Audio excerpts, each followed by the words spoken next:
Okay. So MIC would like to thank you for your time today, allowing us to conduct this interview. We actually have Professor Loraine Obler here, and we just have some questions with follow-up from your lecture.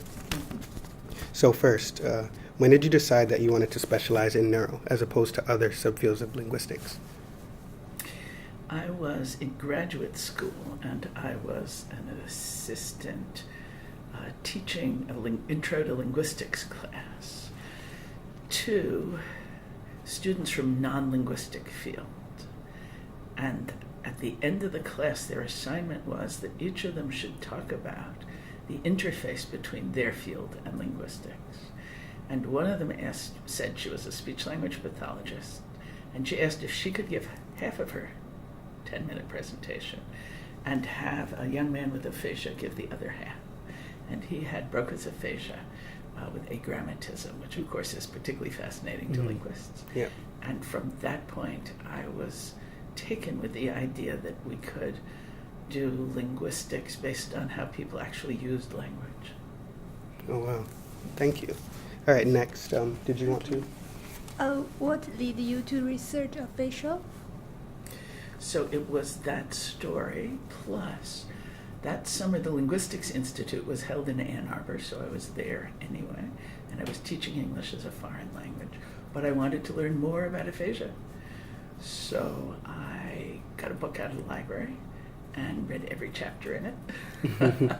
And I made a contact at Michigan, at the University of Michigan at the time. There was a center where patients with aphasia could come and stay for 7 weeks and have intensive treatment. So I made a deal with them that I would teach them some linguistics, the speech-language pathologists, if they would let me observe their working with clients and teach me about aphasia. Oh, wow. So I got to do that. And one of those patients was a bilingual German-English speaker, and that brought me to the idea that I really wanted to learn about what happens if you're bilingual and you have aphasia. Wow, super interesting. Okay, so next, in studying polyglots, what is the most interesting discovery you have had? Were there any assumptions you had going in that were disproven?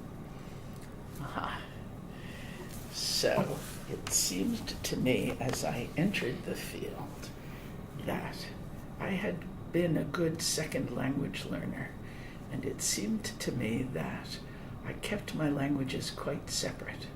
And as we were talking about today, there's a fair amount of mixing that goes on, and as the Sridhars argued in their article on code mixing is what they called it, there's interaction between the two languages. So over time it becomes really clear how much interaction there is, with both languages being available most of the time. I think that's the biggest original assumption I had that I look at entirely differently today. There's another one. When I came in to the field of neurolinguistics as a linguist, I assumed that language and cognition were entirely unrelated to each other. And because I was working at the Aphasia Research Center, where each week we had aphasia rounds on Thursdays, on Tuesdays we had neurobehavior rounds. Those were people who had brain damage but not language problems. I began to be interested in a lot of cognitive abilities as they can break down. And I began to see how they underlie language abilities in patients with aphasia and in people with Alzheimer's disease. So that notion, the linguist notion that language is special and totally unrelated to cognition, was forced to be something I switched my mind about. Yes, great, thank you. Next question. Do you think that people with below average IQs with a low score in verbal ability overall would have a much harder time in learning more than 2 languages compared to someone with an average or above scores in verbal ability? You started out that question with IQ, and then you switched it to verbal ability, right? Right. So IQ tests, as they're standardly given, have a verbal and a nonverbal component, and each of those components has a number of sub-areas. So I'm going to answer the question that you ended up with. Okay, yeah, perfect. Do people with poor verbal abilities have difficulty learning a new language? And the answer is yes, I expect they would. And I know it from a project a student did a couple of years ago with me. Now, except that because, whether we're talking about verbal IQ or just verbal abilities, there are numerous subtypes of abilities. We have to distinguish the different types of problems a person could have.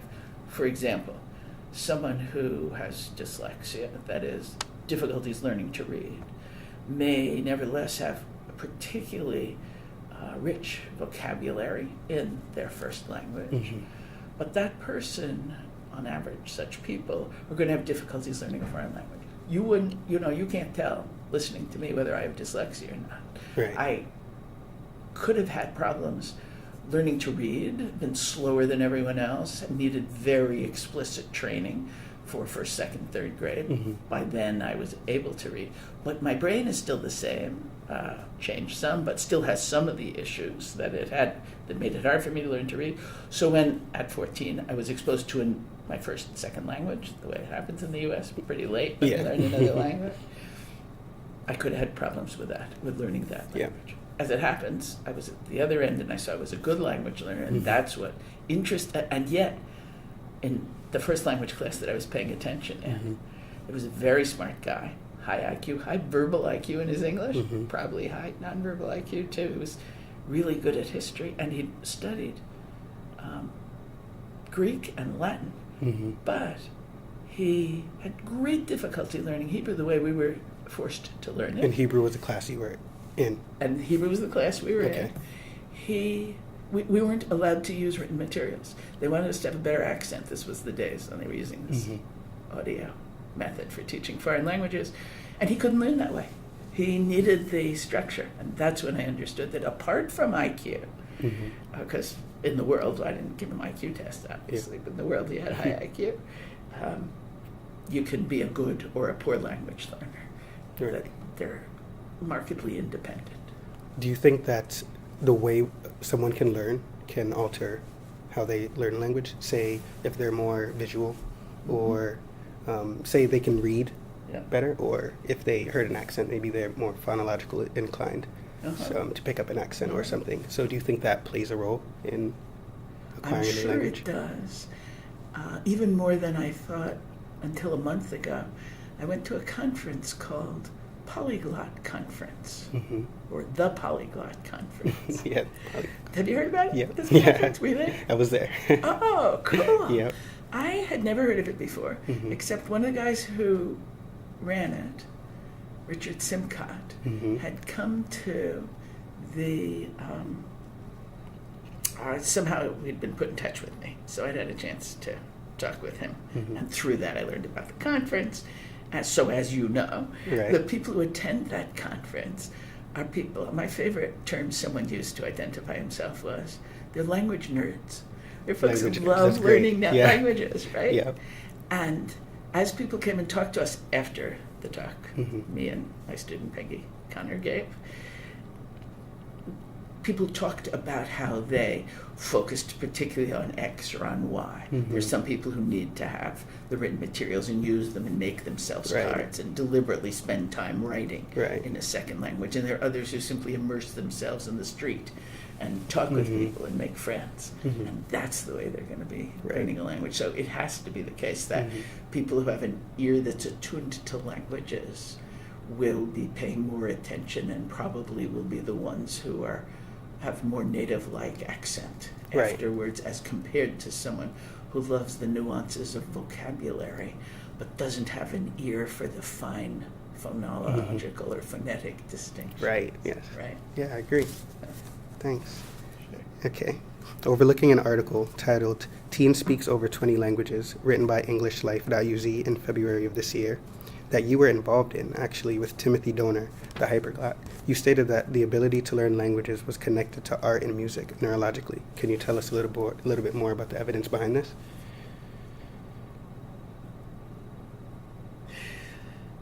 That's a tricky question because I reject some of the premises of it. Am I allowed to do that? Yeah, always, of course. So I'm trying to I remember the program that Timothy Donner was on. I haven't met him personally myself. I heard the talk he gave at the Polyglot conference. Yeah. It was very impressive, but I haven't met him personally. And when I talk about talented language learners, I link them to the theory of Norman Geschwind and Al Galaberta that talks about talent generally.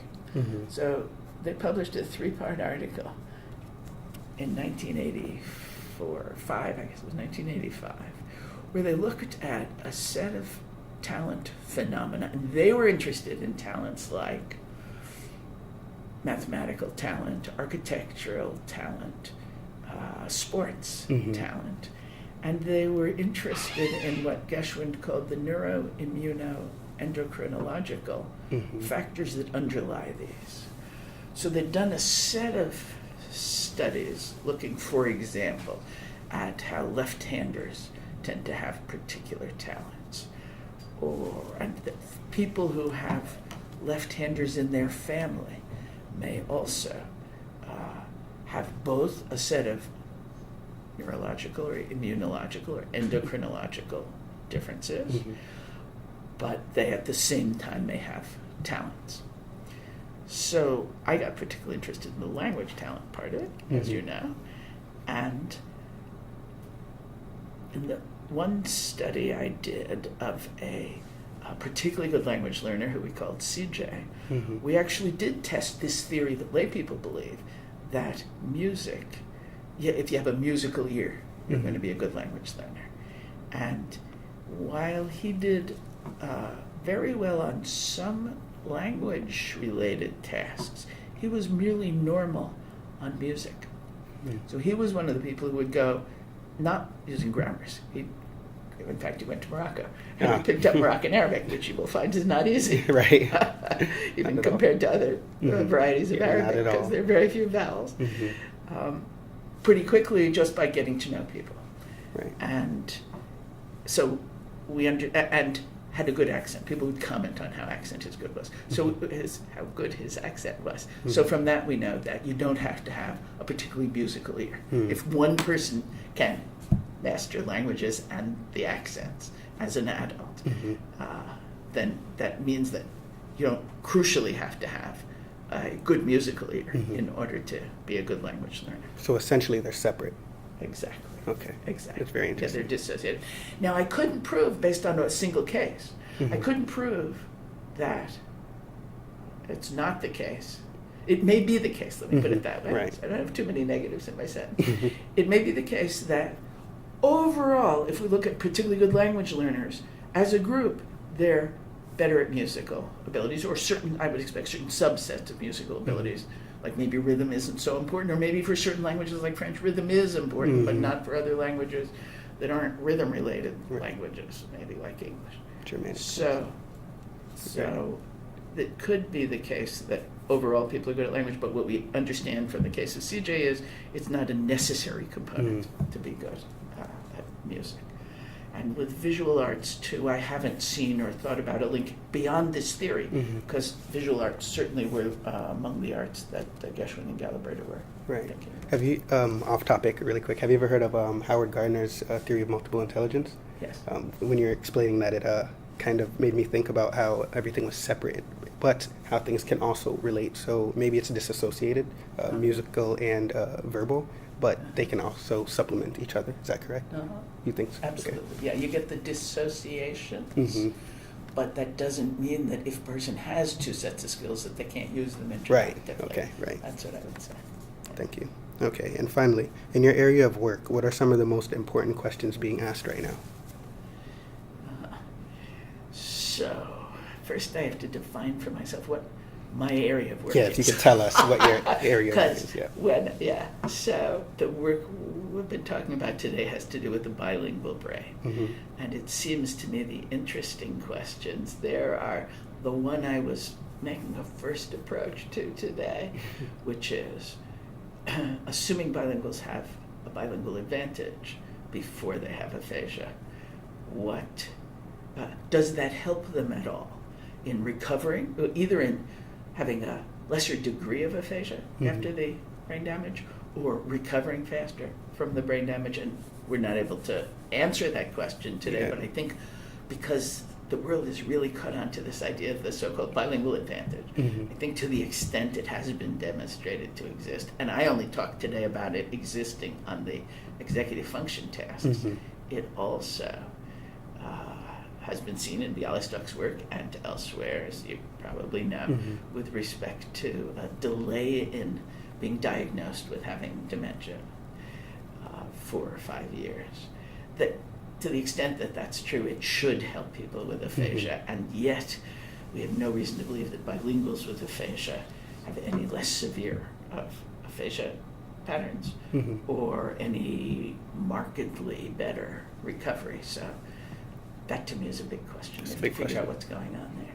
Yeah, and you mentioned that people are catching on a lot more, so you think moving forward that the progression is going to be slightly better? Do you think that more research is going to be being done here in the future by a lot more I interested do think so, individuals? because there's something about this bilingual advantage notion that really engages people. Mhm. And of course, it's actually like the Geschwin and Galabert theory in the following way.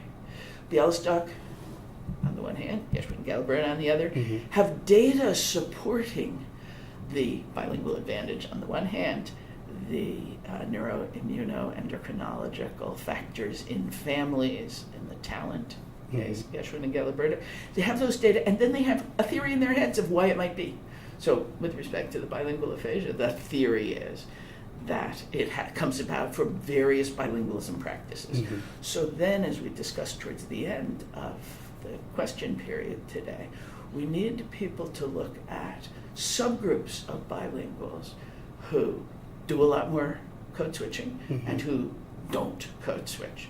People who are in conditions where they are required to be listening to both languages versus not, or for an extended period or not, so their brains haven't, in the last 10 years needed to Yeah. be operating executive functions.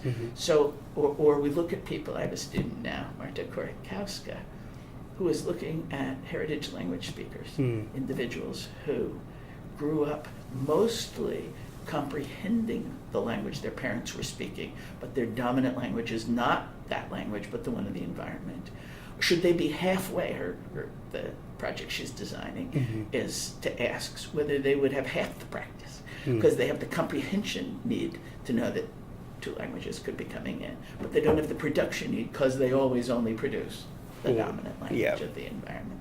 So those sorts of refinements to figure out if the explanation that Bialystok primarily, but then others have offered, is in fact the explanation, or if the phenomena need to be described, explained differently.